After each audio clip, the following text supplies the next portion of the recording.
자, 오늘 말씀은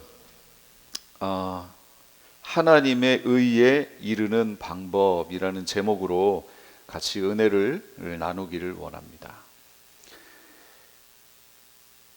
이거를 알고 들어가야 오늘 말씀이 이해가 되실 수 있어요. 자, 바울이 로마서를 왜 썼다고 그랬죠? 대답이 안 나올 줄로 알고 제가 미리 준비를 했습니다. 쓴 이유가 여러 가지가 있어요. 여러 가지가 있는데 교리적인 문제가 하나가 심각하게 지금 걸려 있습니다. 그게 무슨 문제냐면 바울이 지금 초대교회 복음이 막 세계로 확산되는 그런 시대잖아요. 이 시기에 바울이 복음을 전하는 데 있어서 가장 걸림이 됐던 문제가 뭐죠? 이건 기억하고 계셔야 돼요. 가장 걸림이 됐던 부분 뭐예요?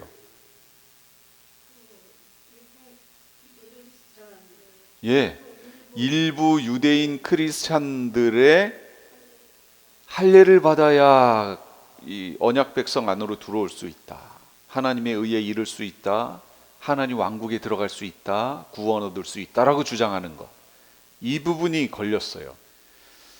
초창기에는 별 문제 아닌 것 같았는데 시간이 가면 갈수록 이들의 세력이 죽어드는 게 아니라 점점 커지면서 바울이 선교하러 다닐 때마다 이들이 그 뒤에 후미에 쫓아와서 바울이 전하고 복음 전하고 간 그들을 미혹시키는 거예요. 계속.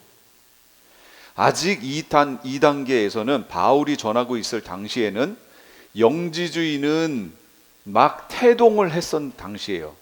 그러니까 큰 영향을 미치지는 않았어요. 문제는 이 일부 유대인 크리스찬들, 거짓 복음을 전했던 이 크리스찬들 일부, 그들이 문제가 됐던 거예요. 그런데 그들의 영향력이 참 강력했어요. 로마에도 복음이 전해졌다. 그래서 로마에도 그리스도 메시아가, 나사렛 예수가 메시아라는 소문이 들렸고, 로마에 있던 유대인들이 그 얘기를 듣고 무슨 말이냐, 나사렛 예수가 어떻게 메시아가 될 수 있느냐, 나사렛에서 무슨 선한 게 날 수 있느냐, 이렇게 유대인들 반응했잖아요. 그러니까 아니다 해가지고 소동이 나가지고 로마에 있던 유대인들이 다 추방됐죠. 그런 상황을 바울은 다 들었어요. 그런데 바로 그 로마에 교회가 있다는 거예요. 교회가. 그러면 이 교회사 쪽으로 추적을 쭉 해봤을 때 어떤 이들이 했을까, 복음을 전했을까 했을 때 바로 오순절 성령 사건, 그리고 그 머지않아 스데반의 순교 사건을 통해서 크리스찬 유대인들이 퍼져나가기 시작했어요. 말씀대로죠. 성령이 임하시면 예루살렘, 온 유대, 사마리아, 땅끝까지 이르러 이렇게 될 것이다 그랬잖아요. 그래서 실제 그렇게 된 거예요. 그래서 사람들이 퍼져나가기 시작했고 로마에까지 그들이 갔고 로마에서도 복음이 전해졌어요. 브리스길라 아굴라가 그 유대인들 추방령을 내렸을 때 추방령 와가지고 바울을 만나게 되죠. 바울이 찾아갔죠. 그래서 그 상황을 다 들었을 거예요. 로마에 있는 교회의 상황, 지금 어떤 상황이다. 그러면서 오늘 본문에 이렇게 시작해요. 로마 교회 성도들의 믿음에 대한 소문이 퍼지고 있다. 특별히 로마에는 바울이 알기로 어떤 특별한 사도적인 권위를 갖고 있는 이들이 아직 가지 않은 때인데 이미 거기에 복음이 전해졌고 교회가 세워졌다. 그리고 그 소문이 지금 퍼지고 있다.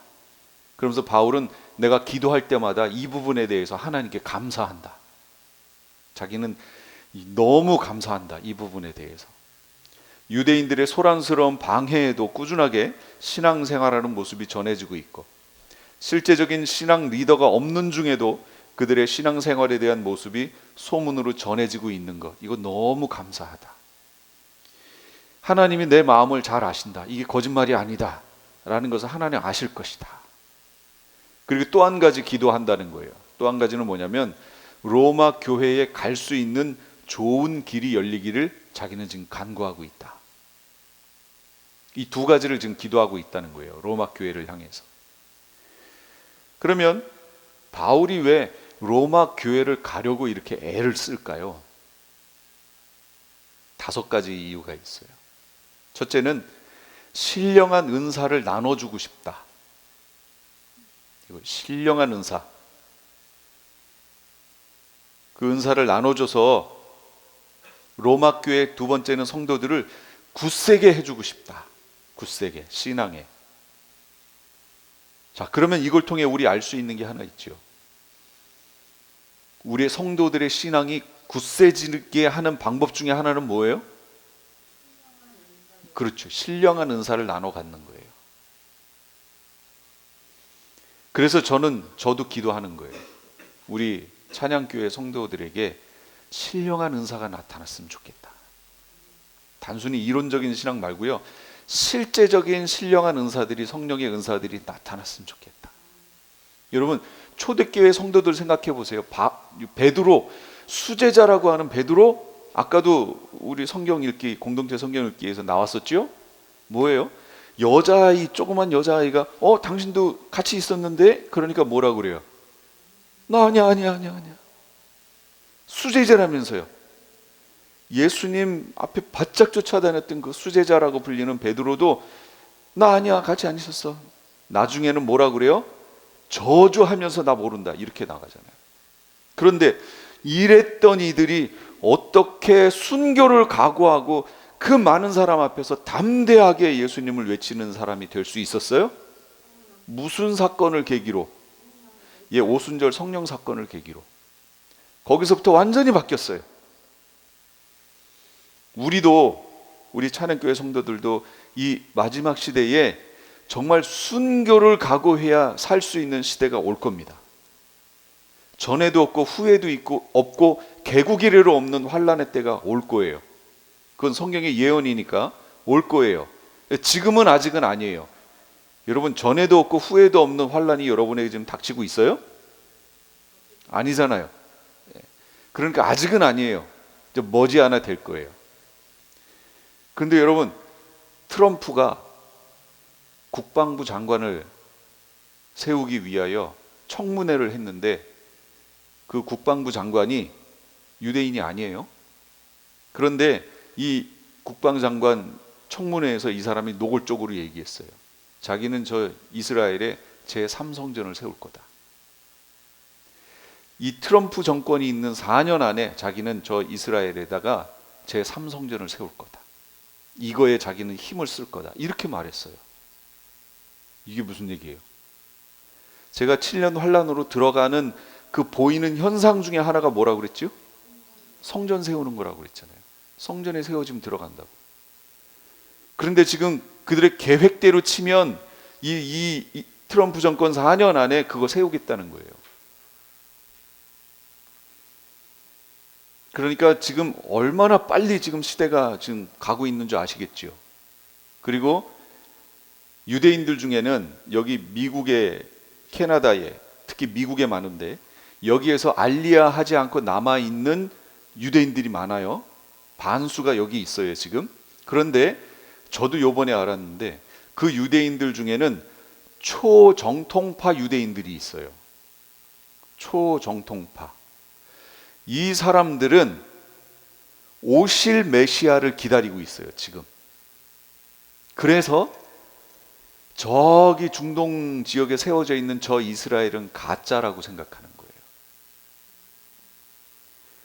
하마스하고 전쟁이 날 때, 이란 하마스가 편이되어 이스라엘하고 전쟁이 날 때 이 초정통파 유대인들은 이란에 가가지고 거기에서 같이 회의를 했어요.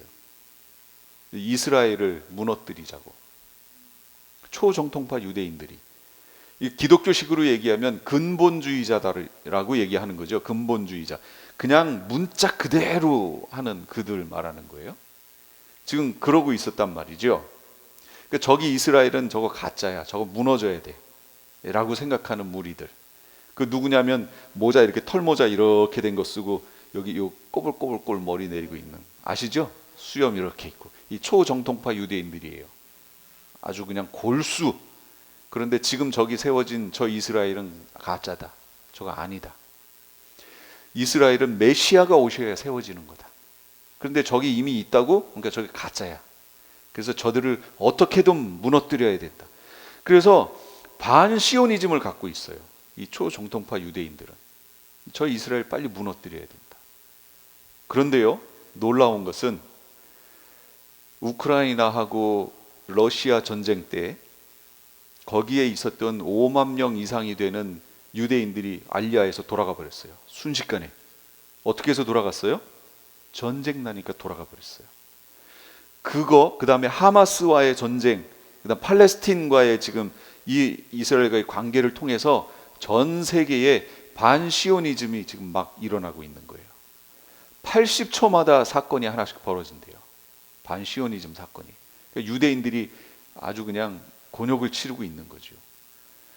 유럽의 이 동부의 미 동부에서는 막 7천 명씩 모이는 반시오니즘 그 운동이 데모가 벌어지는 거예요. 회당 앞에서. 그럼 여러분 어떻게 하시겠어요? 여러분이 유대인이라면 내가 유대 회당에 들어가야 되는데 7천 명이라는 인파가 모여서 지금 반시오니즘 데모를 하고 있는 거예요. 거기 잘못 있다간 어떻게 되죠? 두들겨 맞죠. 맞는 정도가 아니고 여기선 위험하잖아요. 총이 있어서 죽을 수도 있죠. 그러니까 갑자기 유대인들의 그 여론이 여기가 좋사오니 했는데 그게 아니고 알리아에서 빨리 이스라엘로 돌아가야 되겠다. 이 물결이 지금 일어나고 있는 거예요. 급속도로 아주 빠르게. 초정통파는 알리아는 생각도 안 하고 있던 이들인데 그 초정통파의 40%가 알리아 하기로 지금 소망한대요. 이렇게 빨리 지금 가고 있는 거예요. 그리고 여기 있는 메시아닉주 유대인들 있죠.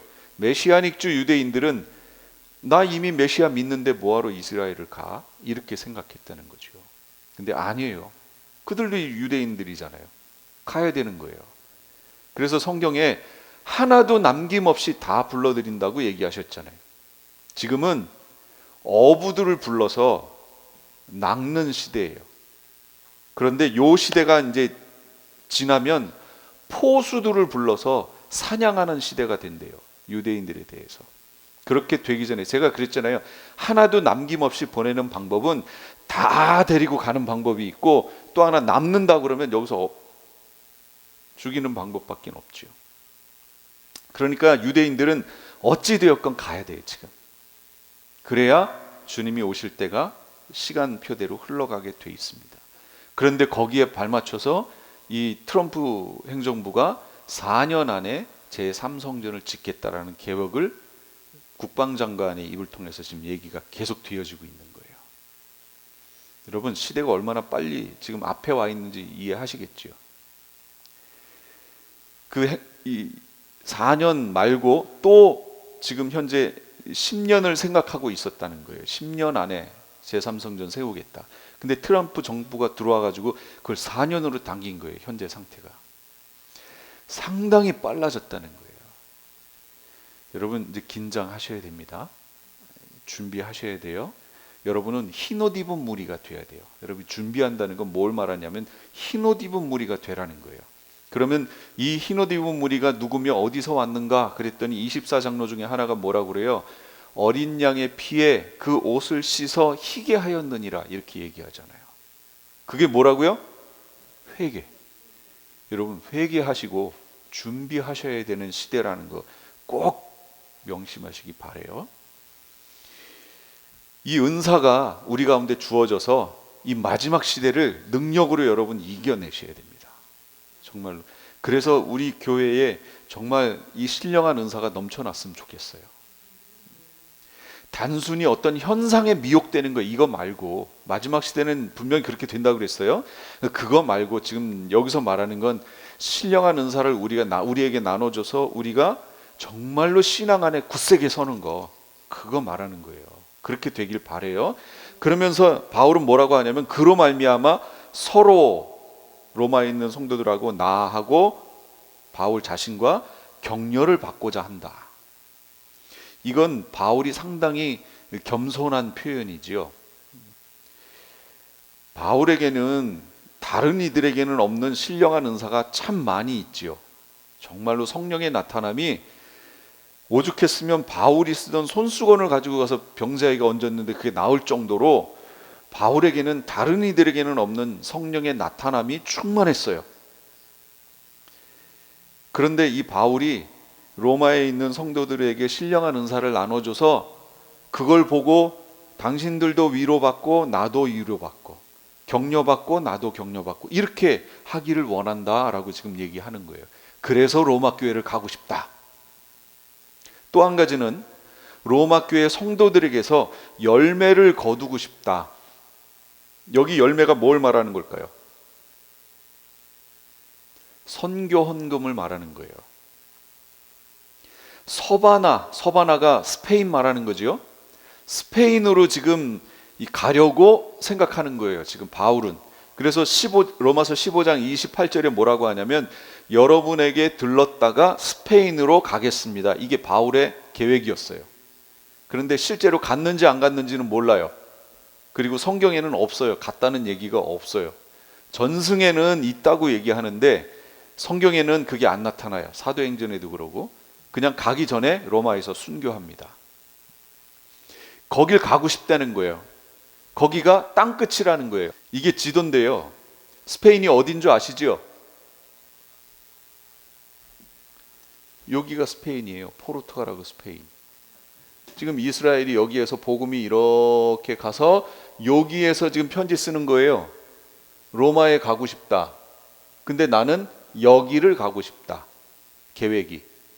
그거 지금 이렇게 설명하는 거예요. 어딘 줄 아시겠죠? 이게 몇 세기예요? AD 1세기잖아요. 100년도 안 됐어요, 지금. 그러면 여러분 저 포르투갈하고 스페인이 대항해 시대 해가지고 여기에서부터 이들이 항해술이 발달해서 이렇게 항해를 하여 희망봉을 넘어가 이쪽 지역, 인도 막 이쪽 지역으로 항해해서 식민지 만들고 복음 전하고 그 무역하던 시대. 그게 언제인 줄 아세요? 예, 15, 16세기 그 1400년대란 말이에요. 지금 이거 쓰고 있는 이 시대는 몇 년대라고요? AD 100년도 안 됐고. 그러니까 그들이 항해해서 저렇게 간다는 건 말도 안 되죠. 콜럼버스가 이 반대편에 있는 여기가 미국이에요. 아메리카 대륙. 여기에서 이렇게 넘어간 거, 이 대서양 넘어가는 거, 이거 했던 게 1492년이에요. 그러니까 그 당시로 보면 저기가 어떻게 보여요? 끝! 저기 넘어가면 이 폭포가 있어서 떨어진다. 이렇게 생각하던 시대. 저기 끝이야. 그래서 저 스페인하고 포르투갈이 세상의 끝부분이야 라고 생각하던 시대. 그래서 땅끝 하면은 이 당시 있었던 사람들은 저기를 얘기했단 말이죠. 그래서 바울도 저기 스페인, 저기 선교하러 가겠다라고 마음 먹던 시대. 그거 지금 설명하는 거예요. 거길 가는데 로마 교회 성도들을 통하여 서포트를 받아서 거길 가고 싶다. 지금 그 의사를 전하는 거예요.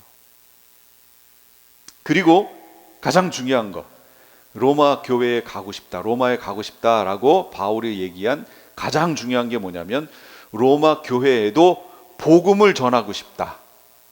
복음을 전하고 싶다. 여러분 뭔가 이상하지 않아요?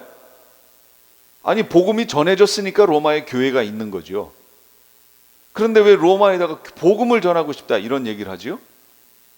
그래서 서두에 제가 말씀드렸던 그걸 이해 못하면 이 말씀을 이해 못하는 거예요. 로마 교회에 있는 이들이 알고 있는 그 복음의 내용, 그게 뭐였죠? 유대인 크리스찬들이 전했던 그 내용 아니에요.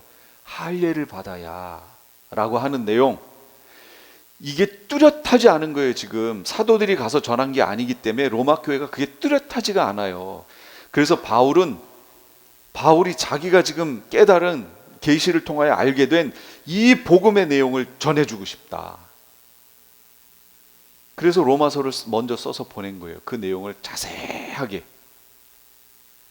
그러면 바울이 전하고 싶어 했던 그 복음의 내용이 뭐냐? 우선 바울은 이렇게 얘기해요. 나는 복음을 부끄러워하지 않는다. 왜냐? 이 복음은 모든 믿는 사람을 구원하는 하나님의 능력이기 때문이다. 이 16절 앞에 가면 가르라는 단어가 있어요. 이 가르라는 단어가 뭐냐면 왜냐하면 이런 뜻이에요. 나는 복음을 부끄러워하지 않는다.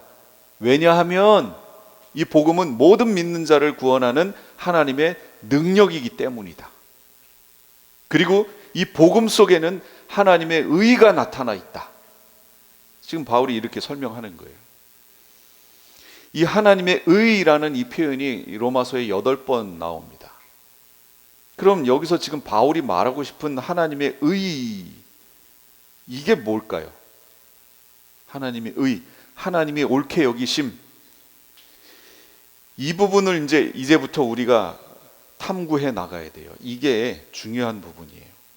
이게 바울이 전하고 싶은 그 복음의 내용이라는 거예요. 지금부터 이제 잘 들으셔야 돼요.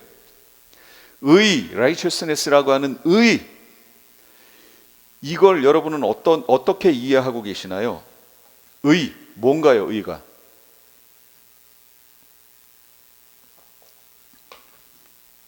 이 의는 말 그대로 치면 옳을 의지요, 옳다 그 얘기죠. 이거에 법정에서 쓰는 의미로서의 의는 무슨 뜻이냐면 법을 준수한 상태, 법을 잘 지킨 상태. 그럼 의롭죠? 또는 죄를 지었어도 그 죄를 용서받은 상태, 또는 죄값을 치른 상태, 이게 의롭다는 거예요. 이게 법정적 의미예요. 이 관점으로 얘기하는 걸 뭐라고 하냐면 이걸 헬라적 사상이라고 얘기하는 거예요. 헬라적 사상에서는 이렇게 봐요, 의를. 그럼 히브리적 사상, 히브리적 관점에서는 이 의를 어떻게 이해할까요? 관계적으로 이해해요. 관계. 그러니까 서로 둘 사이의 관계 속에서 내 편에서의 의무를 다하는 것, 이걸 의롭다고 얘기하는 거예요. 이게 히브리적 사상이에요. 그러면 하나님의 의니까 하나님과 우리와의 관계 속에서 하나님의 의는 무엇이냐? 하나님의 의는 우리와 하나님과 피조물과의 관계에서 하나님 창조주로서의 의무를 다한 것, 그게 하나님의 의예요. 하나님은 다 하셨어요. 그런데 우리는요, 피조물로서 조물주에 대한, 우리를 창조하신 분에 대한 의무를 다 했나요? 못했어요. 우리 보러 하라는 게 뭐예요? 그 하나님을 찬양하라는 거예요. 예배하라는 거예요. 그리고 하나님의 대리자가 되어 이 하나님이 만드신 세상을 다스리라는 거예요. 그런데 우리는 그걸 못했어요. 못했으면 그걸 뭐라고 불러요? 의롭지 않다. 그러니까 불의하다. 이렇게 얘기하는 거예요. 그런데 그 불의한 상태로 그대로 두면 우리는 갈 곳이 정해져 있어요. 어디로 가요? 이 땅에서도 지옥을 살다가 죽어서도 불못으로 가는 거예요. 그러니 하나님 편에서 이 문제를 해결할 방법을 마련하는 것 밖에는 해결책이 없다. 그래서 하나님의 해결책을 찾으셨는데 그게 뭐냐? 그게 바로 칭의라는 거예요. 인간 편에서의 의가 아니라 우리는 처음부터 불의해요. 하나님 편에서 의를 이룰 수 있는 길을 만들어 주셨어요. 그 방법이 뭐였냐면 하나님의 아들을 성육신시키심,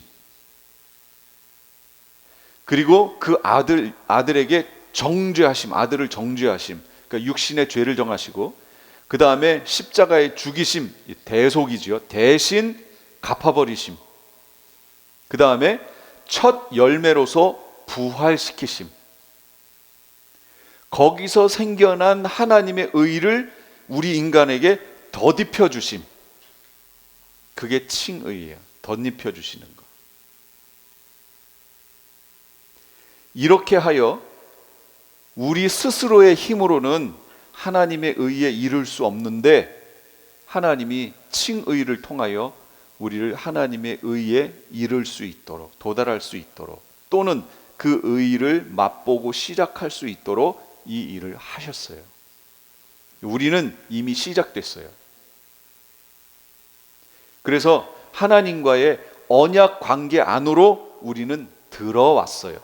지금 칭의의 과거적 상태. 그게 뭐예요? 하나님과의 언약 관계 안으로 들어감. 이게 칭의의 과거적 상태. 그럼 현재는 어떻게 해야 돼요? 칭의의 현재적 상태는 뭐예요? 언약 관계 안에 머무름. 이게 현재 상태예요. 우리의 현재 상태. 그렇게 해야 되는 거예요. 그러니까 이걸 통해서 우리가 알 수 있는 게 뭐냐면 하나님의 의, 그러면 우리는 뭘 생각하시면 되냐면 언약 공동체 안으로 들어가는 거, 이게 첫 번째 이미지. 또 하나는 하나님의 왕국 백성이 되는 거. 옛날에는 마귀의 자녀였잖아요. 이제 하나님 왕국의 백성이 되는 거, 이거 우리가 흔히 쓰던 표현으로 천국 백성 되는 거, 그거 말하는 거예요. 그런데 천국이라는 표현은 이건 조금 이제는 우리가 쓰지 말아야 될, 이거는 복음을 왜곡시킬 가능성이 상당히 많은 표현이에요. 천국이라는 표현은. 천국 그러면 여러분 어디 생각해요? 저기 생각하잖아요. 근데 천국은 여기서부터 시작되는 거거든요. 그래서 하나님 왕국이라는 말을 여러분 잘 명심하셔야 돼요. 왕국은 뭐예요? 왕이 다스리시는 나라. 그게 왕국이잖아요. 그러니까 하나님 왕국 그러면 뭐지요? 하나님이 다스리시는 나라, 하나님이 주인 되시는 나라. 그러면 백성된 우리는 어떻게 해야 돼요? 하나님의 다스리심에 순종해야죠. 하나님의 다스림, 이게 하나님 왕국이란 말이죠. 그러니까 내가 이 땅에서 하나님의 다스림을 받고 있다, 그러면 여러분 하나님 왕국에 있는 거예요 지금. 그런데 하나님 왕국에 있다고 말은 하는데 하나님의 다스리심을 받지 않고 내가 불순종한다, 그럼 뭐예요? 하나님 왕국 백성 아니란 얘기예요. 아까 칭의, 하나님 왕국에 들어감.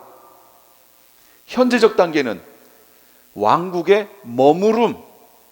이게 칭의의 현재적 단계. 여기에 있어야 되는데 우리는 지금 거기에 있어야 되는데 불순종한다는 얘기는 거기에 머물러 있지 않다는 걸 말하는 거예요. 그래서 고린도전서 10장 말씀에 나오는 거예요. 10장 말씀이 언약을 갖고 출애굽하여 광야로 들어왔지요. 지금 어디로 갈 거예요? 이제 가나안으로 들어갈 거죠. 이 약속 언약 갖고 지금 나온 거 아니에요. 그런데 이 안에서 뭐 했어요? 광야에서 우상 숭배했죠. 하나님 원망했죠. 물 없고 뭐 어쩌다고 원망하지요. 하나님 시험하지요. 그 다음에 또 뭐예요? 고린도전서 10장에 있습니다. 4개의 죄가 있어요. 이게 뭐예요?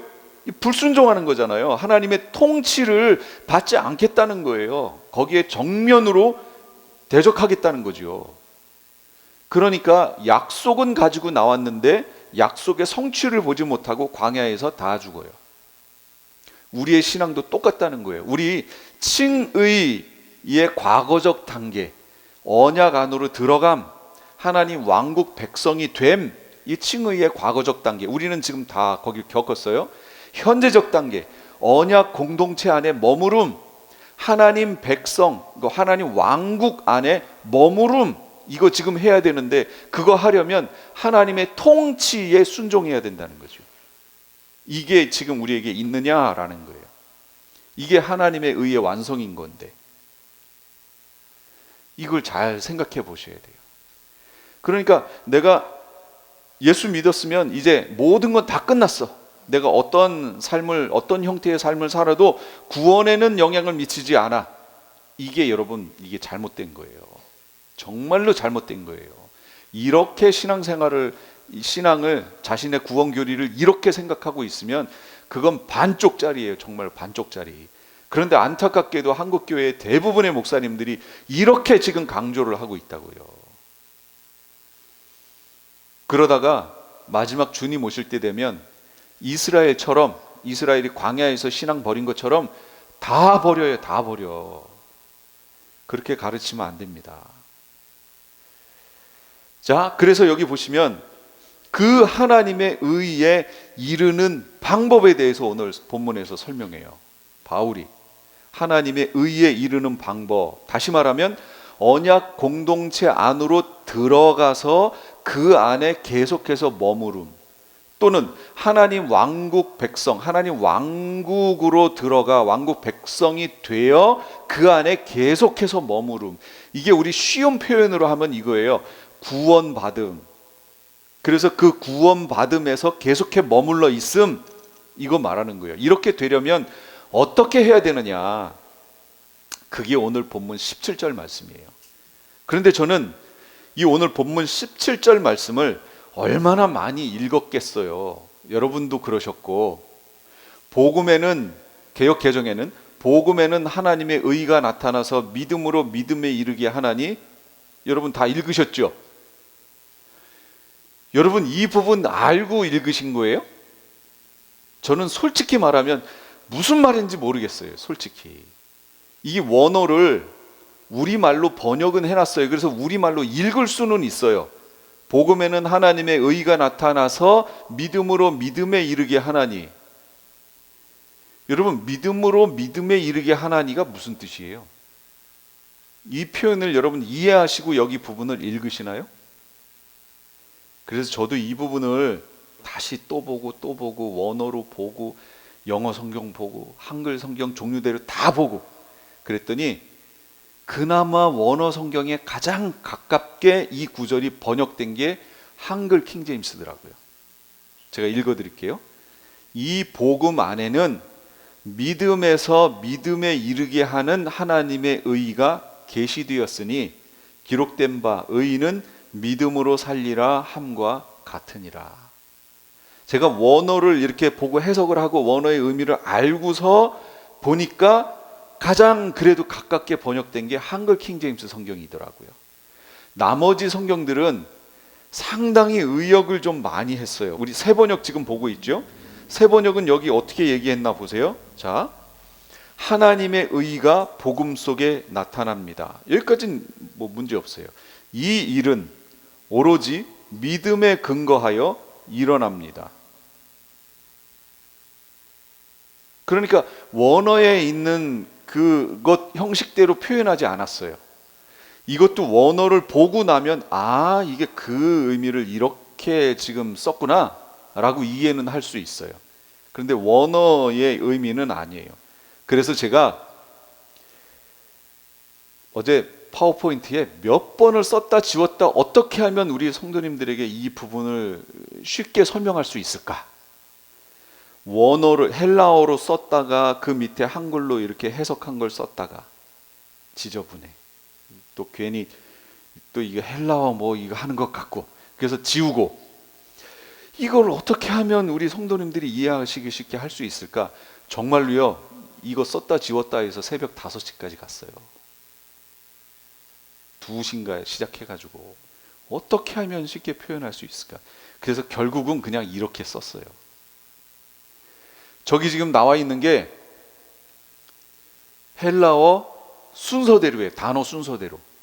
그 단어를 안 쓰고 제가 우리말로 번역한 걸 쓴 거예요. 의가, 왜냐하면 하나님 안에 그것이 그 위에 있는 걸 받았기 때문에 복음 말하는 거예요. 복음 안에 계시되어 있다. 요 부분만 제가 헬라어로 썼어요. 에크, 피스테오스, 에이스, 피스틴. 에크는 제가 요한계시록 할 때 많이 했지요. 에크 뭐라고 그랬어요? 아웃 오브, 안에 있다가 밖으로 나오는 거라고 그랬잖아요. 그 다음 저 에이스는 무슨 뜻이냐면 into예요. 영어로 into, 안으로 들어가는 거. 그 밑 뒤에 있는 피스테오스, 저거 믿음이라는 얘기고요. 그 뒤에 있는 피스틴이라고 하는 것도 믿음이에요. 저거는 앞에 있는 피스테오스는 소유격이고 저 뒤에 있는 거는 목적격이에요. 똑같은 믿음인데 소유격이냐 목적격이냐에 따라서 그 뒤 모양이 달라진 거예요. 그런데 여러분 영어 여러분 잘 하시니까 영어에서는 전치사 다음에 격이 무슨 격이 와요? 목적격이 오잖아요. 예를 들면 to him 하고 목적격이 오잖아요. to he 이렇게 안 하죠? to his 이렇게 안 하잖아요. to him 하죠. 목적격이 오죠. 영어는 무조건 전치사 다음에 목적격밖에 안 와요. 그런데 헬라어는 전치사 다음에 소유격도 오고 주격도 오고 역격도 오고 목적격도 다 와요. 그것이 올 때마다 의미가 달라져요. 소유격의 의미가 달라진다고요. 그런데 저기에서 에크라는 건 소유격을 받는 전치사예요. 그래서 저게 피스테오스라고 하는 소유격을 받은 거예요. 그럼 저 의미가 뭐냐면 믿음에서, 믿음이라는 것에서 그 안에서 나오는 거예요. 그러니까 믿음에서 출발한다고. 그 이해가 되셨어요? 믿음에서 출발한다고. 그리고 에이스는 인투잖아요. 다시 그 믿음 안으로 들어가는 거예요. 믿음에서 출발하여 믿음 안으로 들어가서 완성되는 거예요. 그러면 저걸 제가 우리 한글 어순으로 이제 바꿔볼게요. 여러분 보세요. 헬라어는 희한한 게 있는데 저 왜냐하면, 가르라고 하는 왜냐하면이라는 접속사가 우리말이나 영어는 원래 접속사는 그 문장의 맨 앞에 오잖아요. 근데 헬라어는 꼭 단어 하나 뒤에 와요. 그래서 의가 그 뒤에 와요. 그러니까 우리말로 번역하려면 왜냐하면 이라는 말을 앞으로 빼고 그 다음부터 하나님의 의가, 그 의가 어디 있냐면 복음 안에 있어요. 그래서 복음 안에 있는 하나님의 의가 계시되어 있다. 첫째 문장이 그거예요. 그런데 그 밑에 있는 에크 피스테오스 에이스 피스틴이라고 하는 저 문장이 뭐냐면 믿음 안에서 시작하여 믿음으로 완성되는 이란 뜻이거든요. 저게 뭐냐면 형용사 구예요. 형용사 구면은 형용사 구는 뭘 수식해야 돼요? 명사를 수식해야 되잖아요. 그럼 그 앞에 있는 명사가 뭔데요? 어떤 걸 수식하는 거예요? 바로 의를 수식하는 거예요. 의. 그러니까 제가 저거를 우리말로 정확하게 바꾸면 이거예요. 왜냐하면 그건 이제 위에 앞에 문장을 받은 거니까 그거는 빼고요. 믿음으로 시작하여 믿음으로 완성되는 복음 안에 있는 하나님의 의가, 더 이해하기 쉽게 하면 믿음으로 시작되어 믿음으로 완성되는 하나님의 의가 복음 안에 계시되어 있습니다. 이 뜻이에요. 이해가 되셨어요? 믿음으로 시작해서 믿음으로 최종 완성되는 하나님의 의. 하나님의 의는 믿음으로 시작되어지고 믿음으로 완성되는 거예요. 하나님의 의는. 그 어떤 것도 여기에 포함될 수 없어요. 믿음으로 시작되고 믿음으로 완성되는 하나님의 의가 어디 있다고요? 복음 안에 계시되어 있다고. 계시됐다, 드러나 있다, 나타나 있다, 뚜껑을 벗겼다 이런 뜻이거든요. 닫혀 있던 걸 벗겨냈다, 열어놨다, 완전히 다 알게 됐다. 믿음으로 시작하여 믿음으로 완성되는 하나님의 의가 복음 안에 드러나 있다. 그렇기 때문에 바울은 이 복음을 부끄러워하지 않는다는 거예요. 모든 사람에게 구원을 주시는 능력이기 때문에. 그러면서 그 밑에 문장이 뭐냐면 뭐뭐처럼 기록된 그 오직 의인은 믿음으로 시작되어 살게 될 것이다. 이걸 우리는 어떻게 다 봤냐? 하박국 2장 4절이에요. 오직 의인은 믿음으로 말미암아 살리라. 저게 그 내용이거든요. 오직 의인은 믿음으로 말미암아 살리라 하는 믿음으로 말미암아라는 뜻이 뭐냐면 에크 피스테오스, 그 얘기예요. 에크 피스테오스. 아까 뭐랑 똑같아요? 믿음으로 시작되는 하고 똑같은 표현이죠. 무슨 얘기냐면 하박국에 오직 의인은 믿음으로 시작되어 살게 될 것이다. 저 미래형이거든요. 의인은 믿음으로 시작되어 살게 되는 거예요. 지금 바울이 왜 이거 쓴다고요? 지금 바울이 왜 이걸 로마서 썼다고요? 복음이 지금 변질되고 있죠. 일부 유대인 크리스찬들에 의해서 복음이 변질되고 있어요. 의인이 되려면 또는 언약 공동체 안에 들어가려면 하나님의 왕국 백성이 되려면 구원받으려면 그들은 뭐라고요? 어떻게 해야 된다고? 할례를 받아야 된다. 할례를 행해야 된다. 에루곤, 뭔가를 내가 해야 된다. 이렇게 설명하니까 바울은 뭐라고 그래요? 그게 아니고 오직 믿음으로 라고 얘기했잖아요.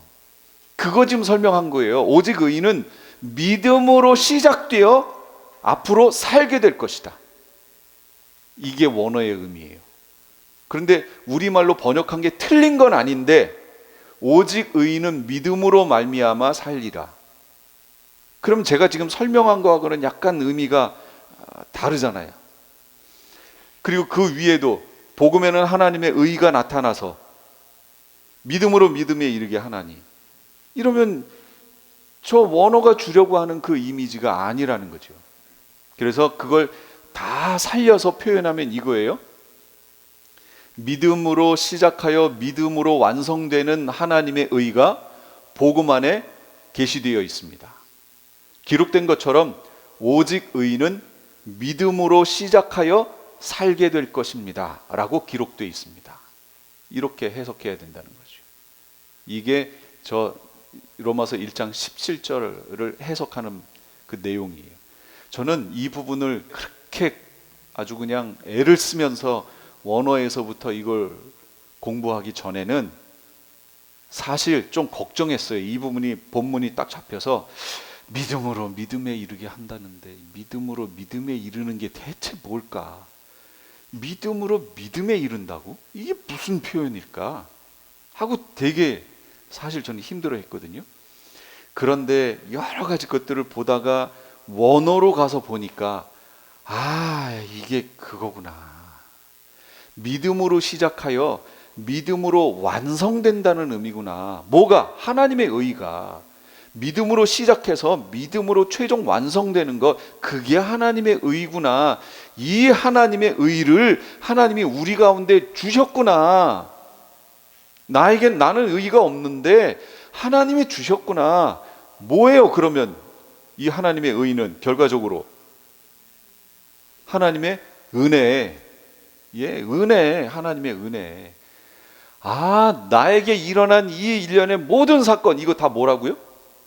하나님의 은혜, 하나님의 은혜. 우리가 한 게 아무것도 없다라는 거예요. 하나님의 은혜라는 거예요. 그런데 여기에서 우리가 생각해 볼 게 있어요. 믿음으로 시작하여 믿음에서 완성된다고 그랬잖아요. 그러면 저 두 개의 믿음, 첫 번째 있는 피스테오스라고 하는 믿음과 두 번째 있는 피스틴이라고 하는 저 믿음, 소유격과 목적격으로 표현되어 있는 저 믿음, 여러분 생각해 보셔야 돼요. 두 개가 사실은 똑같은 믿음은 믿음인데 이거 우리 속에 있는 믿음 아니에요, 여러분. 성경에 우리가 구원 얻는 믿음은 그 믿음이 누구 안에 있는 믿음이에요? 예수님 안에 있는 믿음이에요. 그 예수 그리스도가 나에게 오심으로 그 믿음이 나를 통해 작용해서 저렇게 된 거 아니에요. 그 예수 그리스도를 믿음으로 그 믿음이 내 속에서 시작되어 이제 최종 완성될 거예요. 차이가 있어요. 시작되는 저 믿음에는 우리의 행위가 들어갈까요? 안 들어갈까요? 안 들어가죠. 아무것도 없는 상태에서 주님이 완전히 은혜로 그냥 시작하시는 거예요. 저게 뭐랑 똑같냐면 칼빈주의에서 오직 하나님의 은혜, 전적인 주권적인 하나님의 은혜라고 하는 거에 저 믿음 말하는 거예요. 시작하는 믿음. 저 시작하는 믿음은 인간 편에서 우리가 동의했기 때문에 시작된 거지 이렇게 말할 수 없다라는 거예요.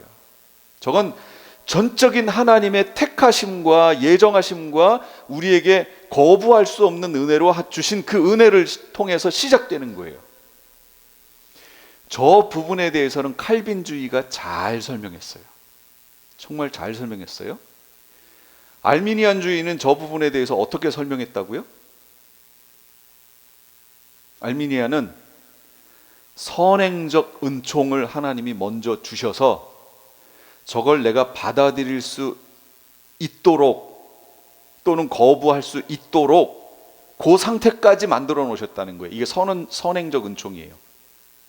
그 선행적 은총이 없으면 나는 저걸 아멘하고 받을 수 없는 거예요. 왜냐면 난 죽었기 때문에. 그렇죠? 이게 이제 알미니안적 해석이에요. 나는 이미 영적으로 죽은 상태이기 때문에 저것에 대해서 아멘하고 받을 수도 없어요. 왜냐면 난 죽었기 때문에.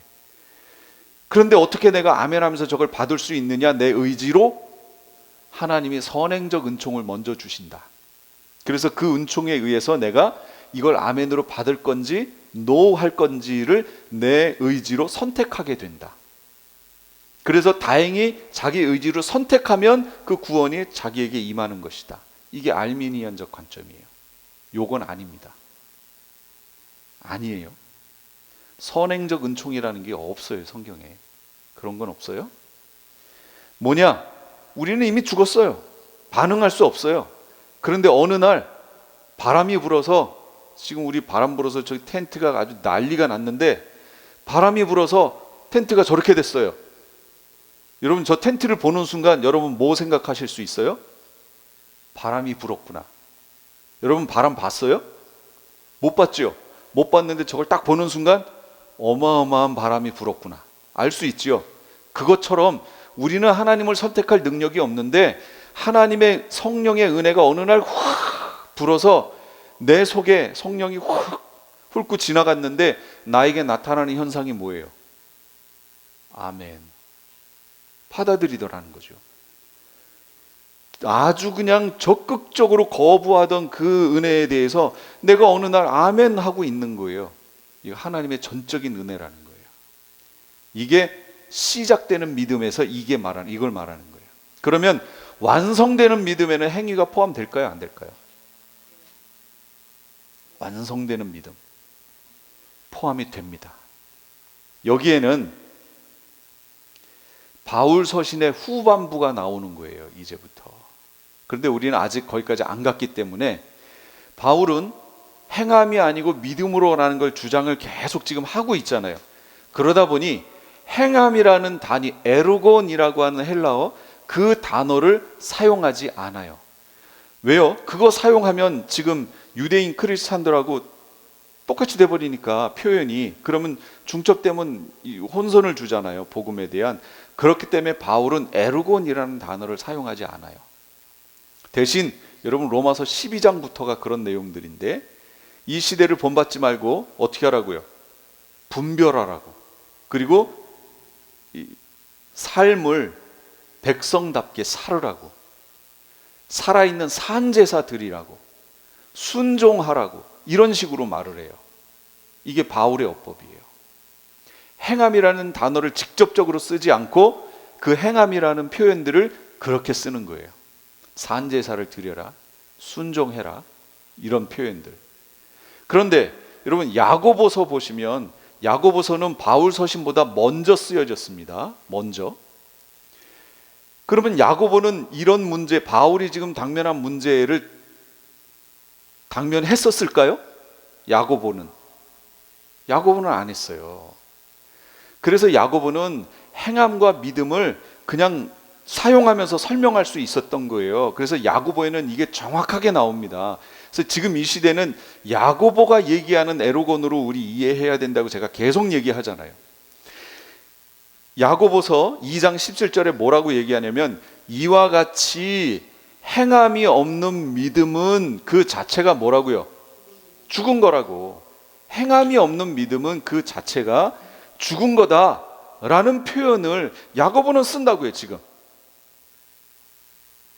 그러므로 하나님의 전적인 은혜로 시작된 그 믿음이 최종 완성의 단계로 가는 그 믿음, 우리가 지금 살아내야 되는 이 단계에 있는 믿음 안에는 행함이라는 요소가 들어갔나요? 안 들어갔나요?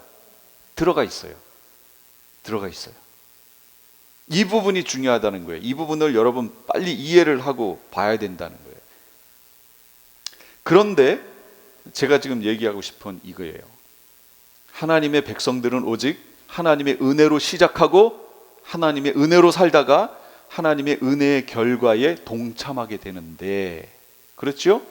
은혜로 시작해서 은혜로 살다가 은혜의 결과인 새하늘과 새 땅 또는 하나님 왕국, 메시아 왕국, 여기에서 우리가 그 결과에 동참하게 되는데, 그거의 완성이 바로 저기 있는 에이스 피스틴이란 말이에요. 믿음의 완성. 거기에 도달하려면 우리의 행함이 필요한데, 이걸 오해하는 사람들이 있어요. 어떻게 오해하냐면, 아 그렇구나, 그럼 내가 삶을 이렇게 살아야지 하고 자기가 그렇게 살기 위해서 노력하는 거예요. 저는 이 노력도 필요하다고 봐요. 그런데 그 노력은 본질이 아니에요. 내가 그렇게 살려고 노력하다 보면 나중에 어디에 부딪히게 되냐면, 나는 안 되는구나, 내 힘으로는 안 되는구나에 가서 부딪혀요. 얼마 안 가서 본인의 의지가 얼마나 박약한지, 본인이 얼마나 연약한 존재인지를 깨닫게 되는 거예요. 근데 여기서 얘기할 때는 행함이 나와야 된다고 자꾸 얘기하잖아요. 그럼 이 딜레마에서 우리가 어떻게 해야 돼요? 여기서 말하는 행함이 따라야 된다는 표현은요, 뭘 말하는 거냐면 하나님의 은혜에 대한, 하나님이 우리에게 주신 그 믿음, 하나님의 은혜에 대한 감격을 말하는 거예요. 감격과 감사를 말하는 거예요. 그러면 저절로 나오게 되는 현상을 말하는 거예요. 내가 살려고 애쓰는 걸 말하는 게 아니고, 하나님의 은혜에 대해서 내가 감격하고 감사하는 정도가 있잖아요. 그것이 어느 정도냐라는 거예요. 그게 어마어마하게 커요. 그 감격이 너무 커요. 그러면 그 감격 때문에 내 행위가 어떻게 나오겠지요? 이걸 행함이라고 말한다는 거예요. 그러니까 내가 하나님이 주신 그 최종 완성적인 믿음, 행함이 따르는 그 믿음 안에 계속해서 머물기 위해서는 뭐가 필요해요? 하나님의 은혜가 필요하다고요. 그리고 그 주신 은혜에 끊임없이 감격하고 감사함이 우리에게 필요하다고요. 이게 없이 내가 뭔가를 해내려고 하면 우리는 한계에 부딪힌다라는 거예요. 이 부분을 여러분 놓치지 말라는 거예요. 행함은 하나님의 은혜에 감격하고 감사함으로 자연적으로 나타나는 현상을 말하는 거예요. 그 행함은 내가 살아내겠다고 결심해서 되는 게 아니에요. 그렇게 될 수가 없어요. 그래서 믿음으로 시작하여 믿음으로 완성된다고 얘기하는 거예요. 이 말은 다시 말하면 은혜로 시작하여 은혜로 완성된다는 걸 말하는 거예요. 하나님의 은혜에 더 감격하고 더 감사할 때 거기에서 저절로 그 감격에 의해서 삶이 따라오게 돼 있다. 에르곤이 따라오게 돼 있다. 하나님의 은혜로 인한 행함에 대한 인식은 가지고 있어야 돼요. 이게 없으면 방종하게 돼요. 행함이 있어야 된다는 그거는 인식은 가지고 있어야 돼요. 그것마저도 아예 놔버리고 있으면 나중에 방종하게 된다고. 그러니까 이게 참 믿음이면 행함이 따라와야 돼라는 이 의식을 가지고 있되, 그걸 내 힘으로 내가 해서 이뤄내겠다 그러면 안 된다고. 어떻게 해요? 하나님의 은혜에 더욱더 감격하고 하나님의 은혜에 더욱더 감사할 때 이 행함이 내 속에서 나오게 된다고요. 그래서 아까 본문 처음 부분에 바울이 로마에 가고자 했던 그 이유 중에 하나가 뭐예요? 신령한 은사를 나눠주고 싶다. 이 은사를 로마 교회가 받으면 어떻게 돼요? 은혜에 감사하겠죠. 감격하겠죠. 그럼 뭐가 나온다고요? 행함이 따라 나온다고요. 저절로. 그거 말하는 거예요. 성도 여러분, 우리 찬양교회 성도님들 행함이 따라와야 돼요. 내가 해야지 해서 하는 게 아니에요. 그렇게는 못해요. 한계에 부딪혀요. 어떻게 하라고요? 은혜에 감격하는 삶을 살아야 돼요. 그러면 우리가 끊임없이 은혜를 받아야죠. 이 모든 것이 하나님의 은혜라는 깨달음이 있어야지요. 내가 오늘 여기 와 있는 거, 이거 하나님의 은혜지요. 하나님이 나를 불러주시지 않았으면 나는 어디 있었을까? 집에. 하나님이 내 일생에서 나를 불러주시지 않았으면 여러분 지금 어디 있을 것 같아요? 어딘가 계셨겠죠. 그 자리가 하나님이 기뻐하시는 자리는 아니었을 거예요. 우리가 지금 이 자리에 있을 수 있는 거, 이거 하나님의 은혜예요. 여러분이 살아온 삶 속에 이 하나님이 나의 삶에 개입하셨던 것, 간섭하셨던 이 모든 것들을 한번 묵상해 보면 이거 다 하나님의 은혜구나.